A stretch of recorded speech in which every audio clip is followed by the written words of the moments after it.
Hello friends, स्वागत है आप सभी का हमारे यूट्यूब चैनल में। तो फ्रेंड्स, आज हम सॉल्व करने वाले हैं यहाँ पर लूसेंट के साइंस के जो क्वेश्चंस हैं वो रियल क्वेश्चन है लूसेंट बुक के। आप यहाँ पर देख सकते हैं। तो फ्रेंड्स, इसके पहले हम आगे पार्ट तक करा चुके हैं। इसके बाद हम 28 से आज शुरुआत करेंगे इस वीडियो में। तो फ्रेंड्स, अगर आप चैनल पर नए हैं तो आपसे रिक्वेस्ट है चैनल को सब्सक्राइब जरूर कर लें और बेल आइकन दबाना बिल्कुल भी मत भूलें, क्योंकि पॉइंट ऑफ व्यू से एग्जाम के ये बहुत इंपॉर्टेंट क्वेश्चन होने वाले हैं जो कि आज सेशन में हम लोग करेंगे। तो आइए शुरुआत करते हैं वीडियो की।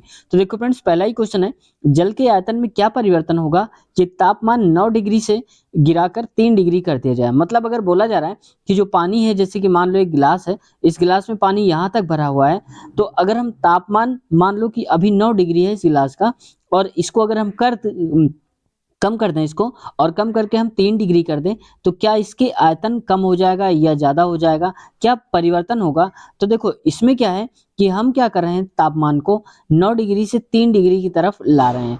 तो पहले क्या होगा, आयतन घटेगा और बाद में आयतन हमारा बढ़ जाएगा, यानी कि ऑप्शन नंबर सी हमारा राइट हो जाएगा। ठीक है, अगला क्वेश्चन देखते हैं आज का 29 नंबर। कह रहा है इसमें, एक बीकर में पानी पर बर्फ तैर रही है, जब एक बर्फ पूर्णतः पिघल जाएगी तो पानी का तल कैसा हो जाएगा। देखो ये मोस्ट इंपॉर्टेंट क्वेश्चन है साइंस में।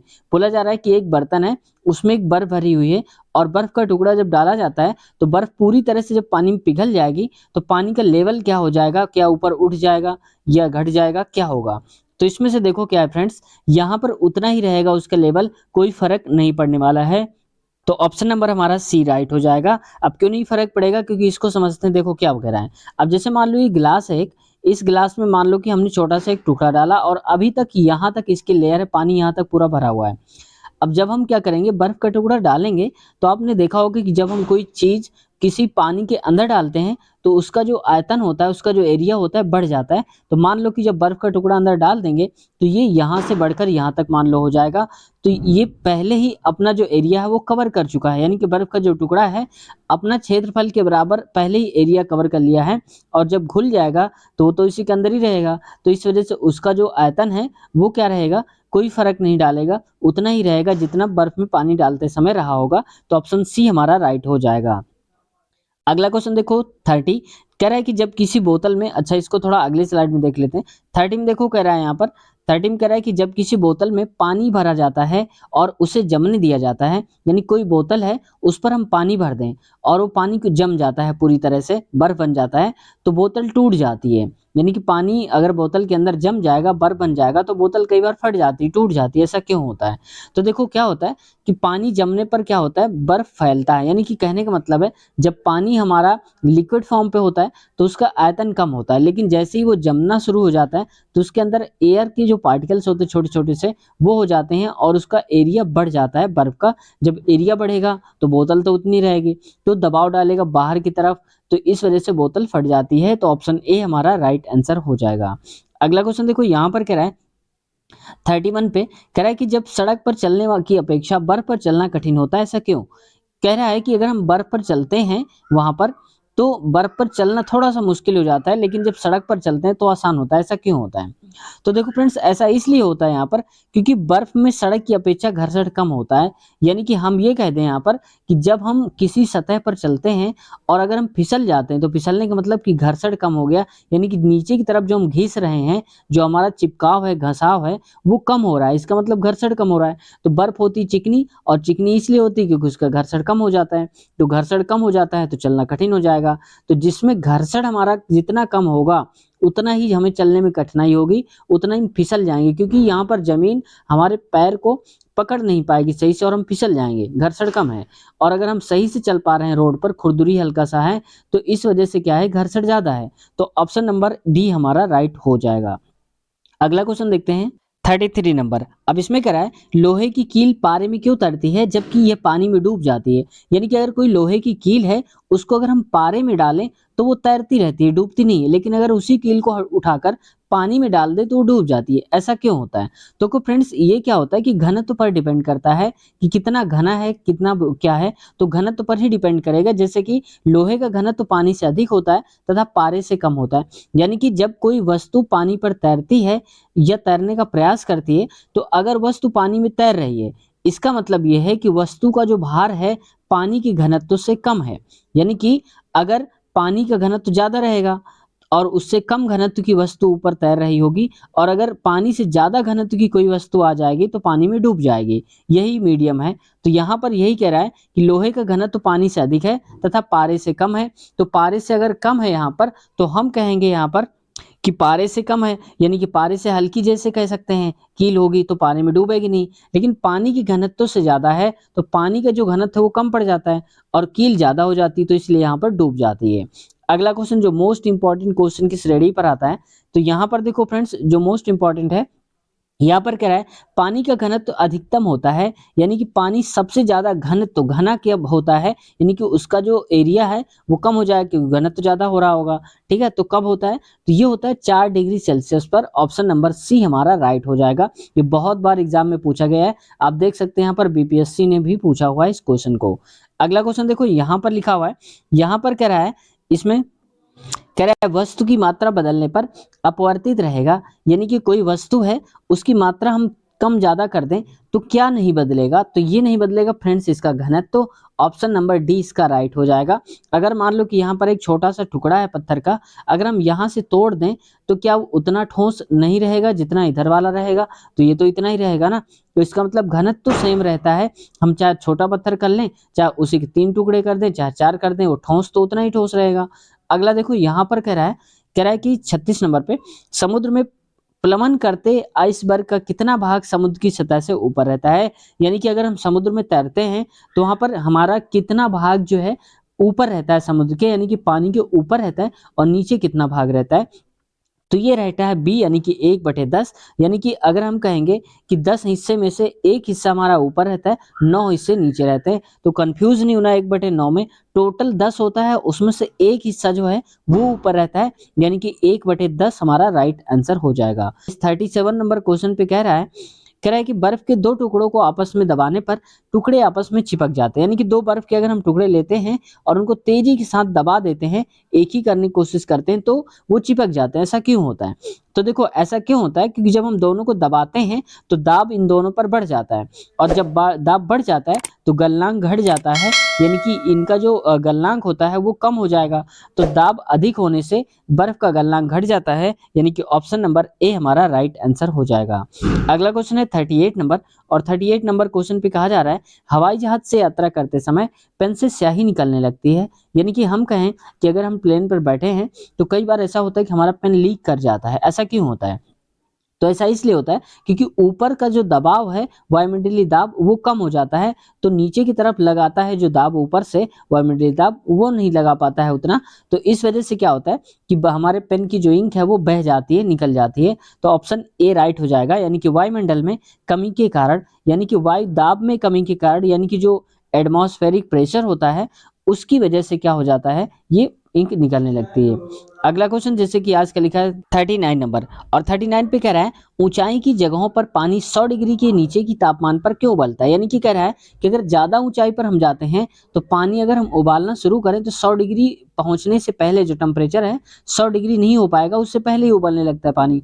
ऐसा क्यों होता है, तो वहां पर क्या होता है वायुमंडलीय दाब कम हो जाता है, तो क्योंकि वायुमंडलीय दाब कम हो जाता है इससे पानी का जो उबलने का बिंदु होता है, यानी कि बॉइलिंग पॉइंट जो होता है वो नीचे आ जाता है। अभी बॉइलिंग पॉइंट नॉर्मल क्या होता है 100 डिग्री, अब क्या होता है कि जब दाब कम हो जाएगा तो बॉइलिंग पॉइंट भी कम हो जाएगा, मान लो हो जाएगा 80 डिग्री, तो 80 डिग्री में आते ही पानी उबलने लगेगा। ऐसा तो 80 हमने बोला है, ये फिक्स नहीं है, मान लो 90 हो सकता है, लेकिन 100 से कम ही होगा, ये कहने का मतलब है। अगला देखो यहाँ पर कह रहा है, नेक्स्ट क्वेश्चन में हम देखते हैं साबुन के बुलबुले के अंदर का दाब कैसा रहता है। देखो ये कई बार क्वेश्चन कंफ्यूज कर जाता है और गलत भी हो जाता है, नहीं कि साबुन के बुलबुले आपने देखे होंगे कई बार, तो उसके अंदर का जो दाब होता है अंदर वाला वो कितना होता है, तो ये ज्यादा होता है, यानी कि हम कहेंगे कि अंदर का दाब इसका ज्यादा होता है और बाहर का ये जो दाब होता है वो कम होता है। तो वायुमंडलीय दाब का मतलब होता है जो बाहर का दाब है, और अंदर का दाब मतलब ये होता है, तो अंदर ज्यादा बाहर कम, तो यही कह रहा है कि वायुमंडलीय दाब से अधिक होता है इसके अंदर का तापमान। तो बुलबुले के अंदर का दाब ही पूछा जा रहा है, तो ये राइट आंसर हमारा हो जाएगा ऑप्शन नंबर ए। अगला क्वेश्चन देखो फ्रेंड्स आज का 41 नंबर, और 41 नंबर क्वेश्चन पे कहा जा रहा है कि वायु दाब की मापी की रीडिंग में अचानक गिरावट इस बात का संकेत है कि मौसम देखो अगर हम कहते हैं वायु दाब जो होता है उसकी रीडिंग अचानक से गिर जाता है, पारा जो उसके अंदर भरा होता है, तो क्या बताता है, तो ये बताता है कि ये तूफान आने वाला है, तो ऑप्शन डी हमारा राइट आंसर हो जाएगा। वहीं अगर हम ये कहते हैं कि इसका जो पारा है धीरे धीरे करके ऊपर की तरफ चढ़ता जाता है, तो इसका क्या संकेत होता है, तो इसका मतलब होता है कि मौसम हमारा साफ रहेगा। ठीक है, और अगर हम कहते हैं कि धीरे धीरे करके नीचे की तरफ गिरता है, तो उसमें क्या होता है, तो ये फ्रेंड्स आपको कमेंट सेक्शन में बताना है। अगर आपको आता है, जिनका भी आंसर सही होगा हम उसको पिन कर देंगे और वो आंसर हाईलाइट हो जाएगा। तो अगला क्वेश्चन देखते हैं फ्रेंड्स 42 नंबर। ये रियल क्वेश्चन पेपर है, आप समझ सकते हैं रियल क्वेश्चन है इसके लूसेंट के जो हमने लिए हुए हैं। तो देखो यहाँ पर साथ साथ दिया भी है किस में पूछे गए हैं, तो ये मत सोचिए कि यूपीपीसीएस में पूछे गए हैं तो हम क्यों पढ़ें, क्योंकि चैप्टर से सारे क्वेश्चन आते हैं, जो एनसीईआरटी है वही कॉमन होती है हर एक कंपटीशन एग्जाम की। अब देखो 42 में कह रहा है प्रेशर कुकर में खाना जल्दी पकता है क्योंकि, यानी कि जब हम कुकर पे खाना बनाते हैं तो जल्दी पक जाता है नॉर्मल की अपेक्षा। अगर किसी बर्तन और में बनाएंगे तो जल्दी पक जाता है कुकर में, ऐसा क्यों होता है, वो ऐसा इसलिए होता है क्योंकि अधिक दाब पर पानी अधिक तापक्रम पर उबलने लगता है, यानी कि जो दाब होता है वो बढ़ जाता है इसका, और इस वजह से जो पानी है वो उबलना शुरू हो जाता है। तो ऑप्शन नंबर बी हमारा राइट आंसर हो जाएगा। अगला क्वेश्चन देखते हैं नेक्स्ट 43 नंबर। 43 पे कह रहा है कि हाइड्रोजन से भरा रबड़ का गुब्बारा वायु में ऊपर जाकर फट जाता है, यानी कि अगर हाइड्रोजन से भरा हुआ कोई गुब्बारा ले, हाइड्रोजन गैस भरी हो किसी गुब्बारे में, और ऊपर जैसे जैसे वो जाएगा तो ऊपर जाकर के ही फट जाता है, ऐसा क्यों होता है, तो ऐसा इसलिए होता है क्योंकि ऊपर से उसको जो दाब लगा रखा है जिसने, देखो इसके अंदर जो गैस भरी है हाइड्रोजन, वो तो बाहर निकल नहीं चाहती, इसका मतलब वो अंदर से बाहर की तरफ दाब लगा रही है, और लेकिन ये जो वायुमंडलीय दाब है वो अंदर की तरफ लगा रहा है, तो दोनों एक दूसरे को बैलेंस करके रखते हैं, इस वजह से गुब्बारा नहीं फटता। लेकिन जैसे ही ऊपर जाएंगे तो बाहर की तरफ से जो जोर लगा रहा है अंदर की तरफ, तो वो हट जाएगा, यानी कि कम हो जाएगा, और इस वजह से अंदर का जो दाब है वो अधिक बढ़ जाएगा, और यहाँ पर हमारा जो गुब्बारा है वो फट जाएगा। तो यहाँ पर ऑप्शन नंबर डी राइट हो जाएगा, यानी कि वायु दाब घट जाता है। अगला क्वेश्चन है 44 नंबर, और इसमें कहा जा रहा है, कह रहा है सूर्य में निरंतर ऊर्जा का सृजन किस कारण होता है, यानी कि जो सूर्य है हमारा उसमें हमेशा ऊर्जा बनती रहती है, वो कहाँ से ऊर्जा आती है, किस प्रक्रिया द्वारा बनती है, तो ये है नाभिकीय संलयन, यानी कि ऑप्शन नंबर ए हमारा राइट आंसर हो जाएगा। परमाणु विस्फोट में अगर हम देखें तो वहां पर नाभिकीय विखंडन होता है, तो ये बी वाला कहेंगे जब हम परमाणु ऊर्जा की बात करेंगे, तो ऑप्शन नंबर ए हमारा राइट आंसर हो जाएगा। अगला क्वेश्चन है, देखो यहाँ पर कहा जा रहा है 45 नंबर पे, चाबी भरी घड़ी में कौन सी ऊर्जा होती है, यानी कि जो घड़ी होती है उसमें एक बार हम लोग चाबी भर देते हैं ना, ऐसे करके घुमा घुमा करके, देखा होगा आपने, हो सकता है आपके पास भी हो इस वक्त, किनके किनके पास है ऐसी घड़ी जिसमें चाबी भरी जाती है, कमेंट सेक्शन में आपको बताना है। ठीक है, अब देखते हैं फ्रेंड्स यहाँ पर चाबी भरी घड़ी में कौन सी ऊर्जा होती है, तो ये होती है स्थितिज ऊर्जा, यानी कि ऑप्शन नंबर बी हमारा राइट हो जाएगा। फ्रेंड्स अगर आपको पता है कि सेल में कौन सी ऊर्जा होती है, स्थितिज ऊर्जा, रासायनिक ऊर्जा, गतिज ऊर्जा, तो आपको कमेंट सेक्शन में बताना है कि जो विद्युत सेल होते हैं उसमें से कौन सी ऊर्जा होती है उसके अंदर।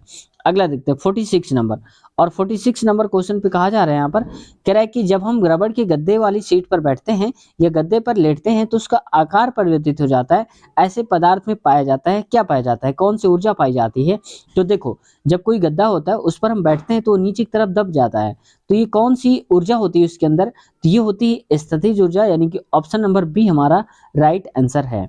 अगला क्वेश्चन कह रहा है 47 पे, निम्नलिखित में से किसमें गतिज ऊर्जा नहीं है, तो गतिज ऊर्जा नहीं है हमें ये बताना है, और कई बार हम क्या कर जाते हैं कि पढ़ते हैं किसमें गतिज ऊर्जा है और ऐसे तुरंत ही हम आंसर लगा देते हैं और गलत हो जाता है, हम नहीं वर्ड को ध्यान ही नहीं देते, तो ऐसा नहीं करना है आपको, आप अच्छे बच्चों में से आते हैं इसलिए आपको बहुत ध्यान से करना है।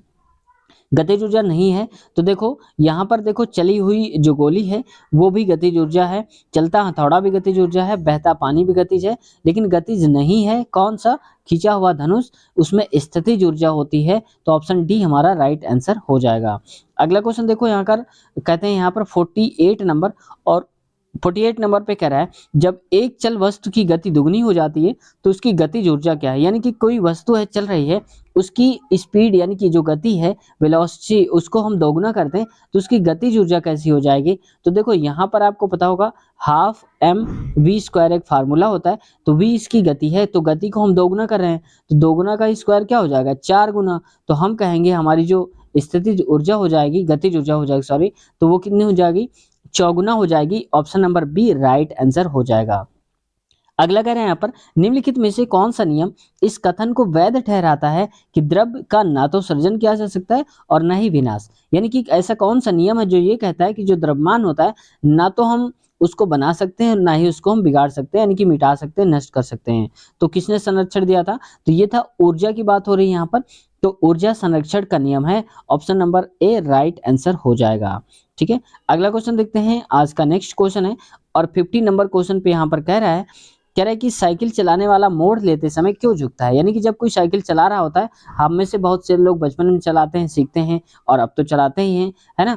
तो समय मोड़ लेते समय झुक जाते हैं थोड़ा सा अंदर की तरफ। जैसे मान लो ऐसे मोड़ना है तो हम इधर की तरफ थोड़ा सा झुक जाते हैं, तब मोड़ते हैं। ऐसा क्यों करते हैं हम लोग? तो देखो, ऐसा इसलिए करते हैं ताकि हम, जैसे मान लो कि ये गोला है, इस पर मुड़ें तो ये जो गुरुत्व केंद्र है ना, ये वाला, ये इसको हम बैलेंस कर सके, इधर की तरफ झुकेंगे क्योंकि बाहर की तरफ भी एक बल लगाएगा।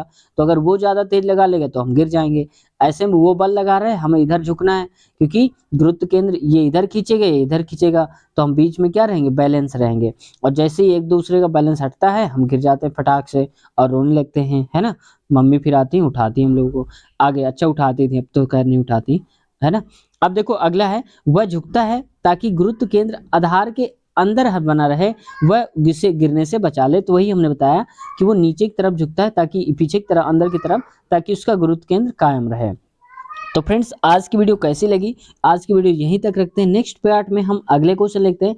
आपकी प्रतिक्रिया अगर बहुत अच्छी रही तो हम इनको और डिटेल से करने की कोशिश करेंगे और हमारा पूरा प्रयास है कि अगर इस टाइप के क्वेश्चंस आते हैं, लुसेंट एनसीईआरटी जो कि बेस फॉर्म होती है, अगर ऐसे क्वेश्चन आते हैं तो आप आसानी से कर ले जाएंगे। तो फ्रेंड्स, आज लेते हैं अलविदा, इस पार्ट को यहीं तक रखते हैं। अगर आप चैनल पर नए हैं तो आपसे रिक्वेस्ट है, चैनल को सब्सक्राइब जरूर कर लें। मिलते हैं नेक्स्ट वीडियो में। टेक केयर, अपना ख्याल रखिए। Bye bye.